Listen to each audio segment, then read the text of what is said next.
on utilise principalement des données qu'on appelle pseudonymes, c'est-à-dire qui ne sont pas liées à votre identité et qui ne sont pas identifiantes.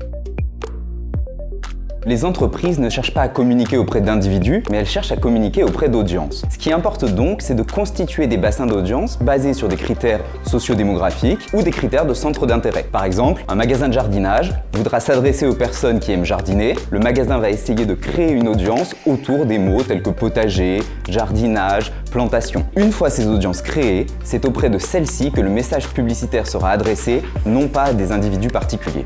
La publicité en ligne dispose d'un cadre légal strict. Celui-ci impose un certain nombre de règles à respecter, notamment celle du consentement préalable de l'internaute au traitement de ces données. Les données collectées dans ce cadre-là ne permettent pas d'identifier une personne directement, mais d'estimer un groupe d'audience potentiellement pertinent.